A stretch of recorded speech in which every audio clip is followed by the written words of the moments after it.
Hello guys, welcome to my channel. তো আজকে আমি এক্সপ্লেন করবো দান্দাদানের এপিসোড নাম্বার 4। তোমরা যারা আগের এপিসোডটি দেখোনি সেটার লিঙ্ক আমি ডিসক্রিপশনে দিয়ে রাখবো, সেখান থেকে দেখে নিতে পারো। সো আর বেশি দেরি না করে চলো শুরু করা যাক আজকের ভিডিও। তো আগের এপিসোডে দেখেছিলাম আমরা টার্বোগানি মোমোকে ধমকি দেয় এবং রাত্রে টানেলে গিয়ে তার সাথে ফাইট করতে বলে, যার পর মোমো এবং ওকারুন টার্বোগানির সাথে ফাইটের জন্য বেরিয়ে পড়ে। তারপরে কিছুক্ষণ পর তারা দুইজনই টানেলের সামনে চলে আসে এবং মোমো ওকারুনকে সামনে যেতে বলে, বাট ওকারুন বলে যে লেডিস ফার্স্ট। তারপরে তারা দুইজনই একসাথে টানেলের মধ্যে চলে যায় এবং দুইজনই অনেক ভয় পাচ্ছিল এবং দুইজনে একে অন্যকে আগে যাওয়ার জন্য বলছিল। মোমো তারপরে জিজ্ঞাসা করে যে টার্বোগানিকে খুঁজে পাওয়ার পরে তারা তার সাথে কি করবে, তাকে কি ঘুষি মারবো?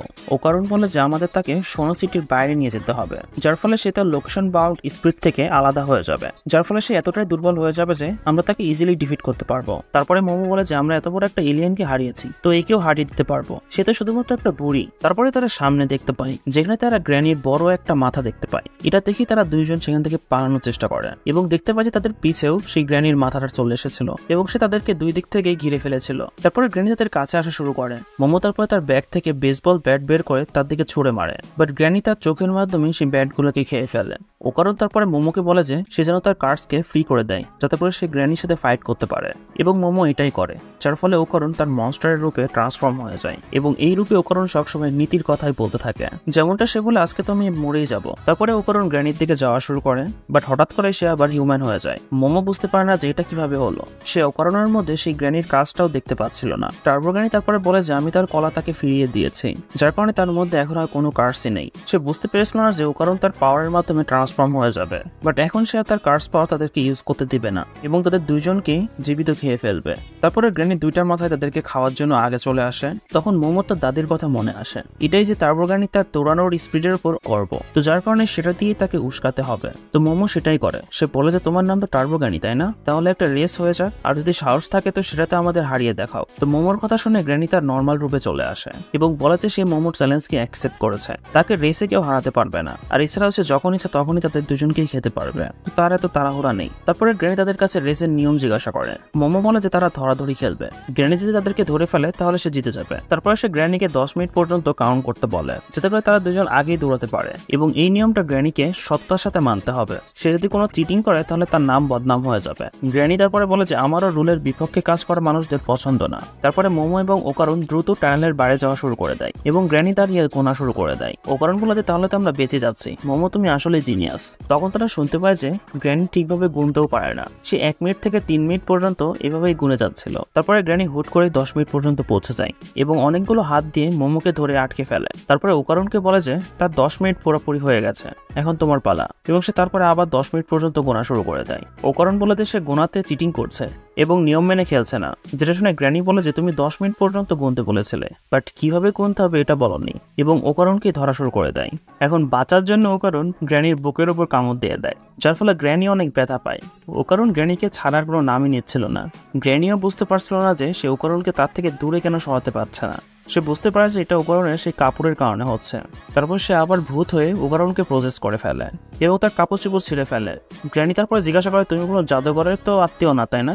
তারপর সে আবার মোমোকে খাওয়ার জন্য সামনে যাওয়া শুরু করে, বাট হঠাৎ করে তার এমনটা ফিল হচ্ছিল যে কেউ একজন তাকে হাত দিয়ে চেপে ধরছে। এটা মোমোই করছিল, সে দেখতে পাচ্ছিল না, বাট গ্র্যানির অরা সে ফিল করতে পারছিল এবং সে তার হাতের মাধ্যমে তাকে দাবিয়ে ফেলে এবং তাকে ওকারুনের শরীরেই সিল করে দেয় এবং ওকারুনও মোমোকে ফ্রি করে ফেলে। মোমো তারপরে গ্র্যানিকে বলে যে আমরা তোমাকে আটকে ফেলেছি বুড়ি, এখন আমরা তোমার উপর টর্চার করব। ঠিক তখনই দেওয়াল ভেঙে তাদের সামনে বড় একটা কাঁকড়া চলে আসে। বেসিক্যালি সেই লোকেশন বাউন্ড স্পিডটা ছিল। সেই কাঁকড়াটা সবকিছু ভেঙে চড়ে তাদের পিছে পড়ে যায় এবং তারা দুজন বাইরে রাস্তা দিয়ে দৌড়ানো শুরু করে দেয়। ওকারুন জিজ্ঞাসা করে যে লোকেশন বাউন্ড স্পিডটা একটা কাঁকড়ার মতো কেন দেখতে, যেটা শুনে মোমো বলে যে দাদি বলেছিল কোনো ভূত কাঁকড়ার মতো রূপ নিয়ে নেয় যাতে করে স্পিডরা স্টিক্সকে পার করতে পারে, বাট এই কাঁকড়াটা খুব একটা বেশি চালাক ছিল না। সে আবল তাবল যেখানে সেখানে অ্যাটাক করে যাচ্ছিল। মোমো ওকারুনকে বলে যে সে ট্রান্সফর্ম হয়ে দুজনকেই যেন এখান থেকে বের করে ফেলে। ওকারুন সেটাই করে এবং মোমোকে তার পিঠের উপর বসিয়ে টার্বো স্পিডে সেখান থেকে যাওয়া শুরু করে। ওইদিকে গ্র্যানি চিল্লায় বলে যে আমার পারমিশন ছাড়া আমার পাওয়ারকে ইউজ করা বন্ধ করো। তারপরে ওকারুন দৌড়াতে দৌড়াতেই সেই পাহাড় থেকে লাফ দিয়ে দেয় এবং তার পাকে হেলিকপ্টারের মতো ঘুরিয়ে ইজিলি ল্যান্ডিং করে ফেলে, যার ফলে সে অনেক হাঁপিয়ে যায় এবং তারা একটা শহরে গিয়ে পড়ে। বাট সেই কাঁকড়াটাও তাদের পিছে এখানে চলে আসে। মোমো তারপর পরে নোটিস করে যে সেই কাঁকড়াটার গায়ের উপরে অনেকগুলো মানুষের ফেস মতো বানানো ছিল। ও কারণ আবার মোমোকে তুলে সেখান থেকে দৌড়ানো শুরু করে দেয় এবং সাধারণ পাবলিক তাদেরকে দেখে হাসছিল, কারণ তারা কাঁকড়াকে দেখতে পাচ্ছিল না, যার ফলে মোমো অনেক লজ্জা পাচ্ছিল।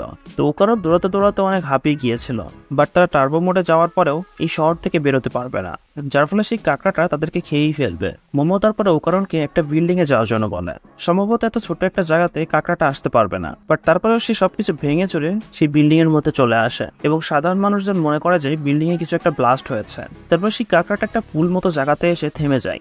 মোমো বলে যে এই জায়গাটা হট স্প্রিং এবং সে তার সাইকিক পাওয়ার ইউজ করে গরম পানির পাইপটাকে ধরে ভেঙে ফেলে, যার ফলে সেই পানিগুলো কাঁকড়ার গায়ের উপরে পড়ে যায়। গরম পানি পড়ার কারণে কাঁকড়াটার পুরো শরীর একদম লাল হয়ে যায় এবং সে একটা জায়গায় থেমে যায়। দেখে মনে হচ্ছিল তাকে গরম পানির মধ্যে সিদ্ধ করে দেওয়া হয়েছে। তারপরে তারা দুজন সেই শহর থেকে বাইরে যাওয়া শুরু করে, বাট হঠাৎ করে তারা রাস্তাতে অনেকগুলো জম্বির মতো মানুষ দেখতে পায়, যারা এদের পিছে পড়ে যায়। গ্র্যানি তখন বলে যে শহরের পাশে একটা কবরস্থান আছে যেখানে সব ভূতরা আরাম করছে। সে তাদের কাছে একটু সাহায্য চেয়েছে, যারা মানুষদের শরীরের মধ্যে ঢুকে এদের পিছু করা শুরু করেছে। সোনার সিটি গ্র্যানির এলাকা, যার কারণে সেই ভূতগুলাকে তার কথায় মানতে হয়। তারপর তাদের সামনে কাঁকড়াটাও চলে আসে। এখন দেখে মনে হচ্ছিল যে এদের বাইরে বের হওয়া একদমই ইম্পসিবল। মোমো তারপরে ওকারণকে আবার টার্বো মোডে দৌড়ানোর জন্য বলে, বাট এই মুহূর্তে তারা সিটির বাইরে তো যেতে পারবে না। বাট তারপরে ওকারণ সেটাই করে এবং টার্বোর স্পিডে সবার মাঝখান দিয়ে দৌড়ানো শুরু করে দেয় এবং তার রাস্তা ক্লিয়ার করতে মোমো তাকে সাহায্য করে এবং সে তার পাওয়ারকে স্পাইডারম্যানের জালের মতো ইউজ করা শুরু করে, এমনকি সে হাওয়াতে ওড়া শুরু করে এবং শেষমেশ তারা সেই শহরের মধ্যে গিয়েই পড়ে। তো দুইজনই তাদের পাওয়ার লিমিটের বেশি ইউজ করে ফেলেছিল, যার ফলে তারা এখন কিছুই করতে পারবে না এবং মোমো একটু অমনস্ক হওয়ার কারণেই টার্বো গ্র্যানি ওকারণের মধ্যে থেকে বাইরে বের হয়ে আসে এবং দুজনকে জোরে একটা লাথি মেরে দেয় এবং সে বলতে থাকে যে আজকালকার বাচ্চাদের মধ্যে শ্রদ্ধাবোধ বলতে কিছুই নেই, যার কারণে গ্র্যানি তাদেরকে ঘৃণা করে। তারপরে গ্র্যানি সেই কাকাটার সাথে মার্জ হয়ে যায়। তারপরে তাদেরকে বলে যে এখন যদি সাহস থাকে তাহলে পালিয়ে দেখাও, আমি 10 কেন 20 মিনিটও তোমাদের জন্য ওয়েট করে নিব, তারপরেও তোমরা এই শহর থেকে পালাতে পারবে না। মোমো তারপরে বলে যে তার শুধুমাত্র 1 সেকেন্ড দরকার।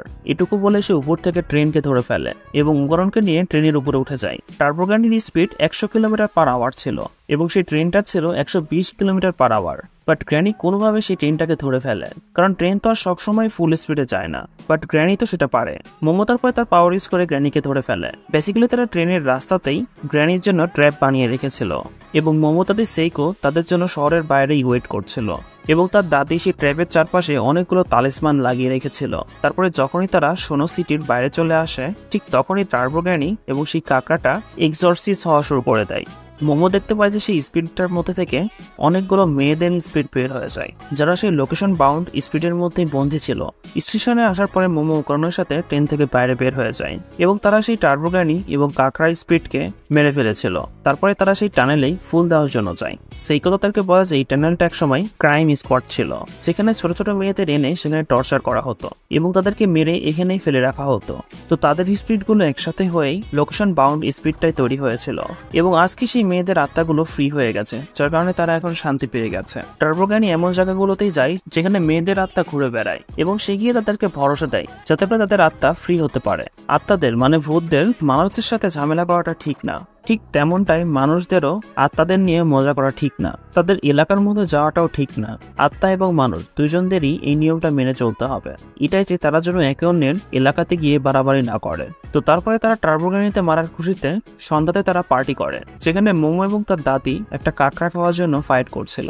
ও কারণ এটাই বুঝতে পারছিল না যে আজকে যা হয়েছে এটার পরে এরা কাঁকড়া কিভাবে খেতে পারে।